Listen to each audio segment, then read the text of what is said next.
Finančné problémy a aktuálna nútená správa, v ktorej sa mesto Martin nachádza, ovplyvňuje aj organizovanie rôznych podujatí. Napriek tomu sa Martinčania na Dni mesta tešiť môžu. Aj napriek komplikovanej finančnej situácii mesta sa môžu Martinčania a návštevníci mesta Martin tešiť 1. júnový víkend na Dni mesta aj v roku 2016. Program je rozčlenený do dvoch častí, do piatkového programu, ktorý začína o 15.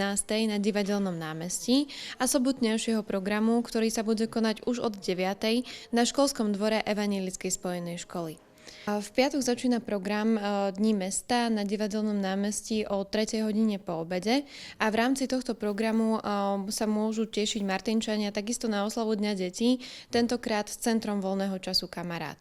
Po oslave Dňa detí budú samozrejme prichystané koncerty v podaní skupín Len Art a Aja a celý večer završí DJ Gombo s jeho výnimočnou show. Program bude patriť vo veľkej miere najmä deťom, keďže oslavujú Medzinárodný deň detí. A to nielen v piatok, ale aj v sobotu. Už od 9. hodiny rána sú pripravené aktivity a rozličné atrakcie pre deti na školskom dvore Evanjelickej spojenej školy. Hneď potom bude v spolupráci s Centrom kresťanského vzdelávania pokračovať program, v rámci ktorého vystúpi aj spevácka skupina Eagles Wings.